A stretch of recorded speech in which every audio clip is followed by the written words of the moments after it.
Orang Nasrani itu punya ilmu tapi nggak dipakai, akhirnya seradak seruduk kemana-mana, dan akhirnya membuat kekristenan itu menjadi sangat-sangat berkembang. Benarkah demikian? Terlebih dahulu kita menyaksikan tayangan video berikut ini.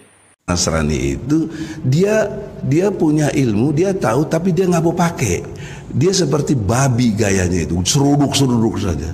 Makanya gerakan mereka kristenisasi dan lain sebagainya gencar. Mengerikan, Bu. Kalau kita dulu klaim 99% rakyat Indonesia Muslim, sekarang nggak bisa. Catatan terakhir yang saya mengerti 85%. Berarti sudah degradasinya turun banget gitu loh. 14% kita sudah turun. Tergerus umat kita. Bapak satu ini mengatakan bahwa orang Nasrani itu sebenarnya itu punya ilmu tapi nggak dipakai, sehingga akhirnya karena tidak memakai ilmu akhirnya seradak seruduk, kira-kira seperti itu dikatakan. Saya mau katakan kepada Bapak bahwa kami sebenarnya ini tidak familiar dengan yang namanya Nasrani. Mengapa? Karena Nasrani itu adalah sebutan kepada orang-orang Yahudi yang percaya kepada Yesus, yang adalah datangnya dari Nazaret. Jadi Nasrani itu adalah panggilan untuk orang-orang Yahudi yang percaya kepada Yesus, dan Yesus itu adalah Yesus yang dari Nazaret. Kami bukan orang Yahudi, Pak. Kami bukan orang Yahudi, Pak. Kami orang Indonesia. Memang kami beragama Kristen. Kami percaya Yesus sebagai Tuhan dan Juru Selamat kami. Tapi kami bukan orang Nasrani loh, karena kami bukan orang Yahudi. Ketika Anda mengatakan bahwa kami punya ilmu tapi nggak dipakai, sehingga seradak seruduk, yang menjadi pertanyaannya siapa yang diseradak seruduk? Kapan kekristenan itu seradak seruduk? Dan kalau seradak seruduk, di mana yang diseradak seruduk itu? Saya mau beritahu kepada Bapak bahwa agama Kristen itu adalah agama yang sangat menekankan kasih, mengedepankan kasih, dan sangat-sangat menjunjung tinggi yang namanya perdamaian.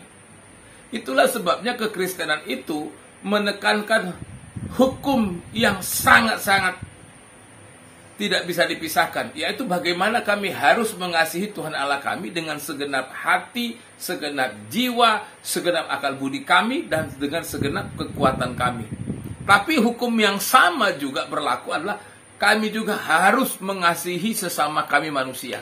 Artinya pada saat kami mengasihi Allah, maka kami juga punya tanggung jawab yang sama untuk mengasihi sesama kami manusia. Dari sini kan tidak ada bukti bahwa kami ini seradak seruduk.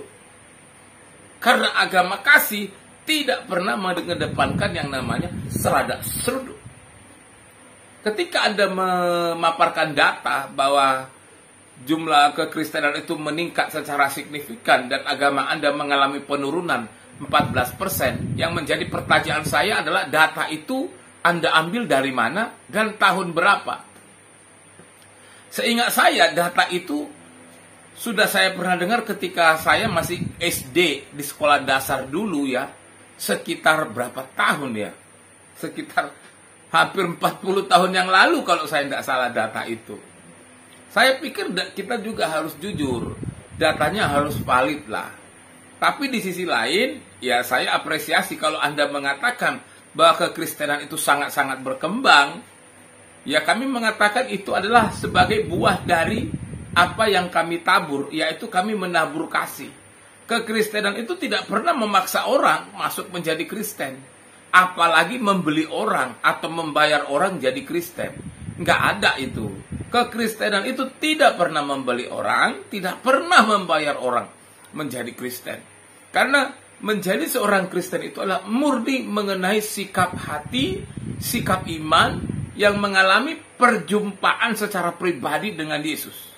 Artinya menjadi Kristen itu adalah karena panggilan hati, di mana ada kenyamanan, keyakinan, ketenangan, kedamaian ketika kita menerima Yesus sebagai Tuhan dan Juru Selamat kami. Salam, Tuhan Yesus memberkati.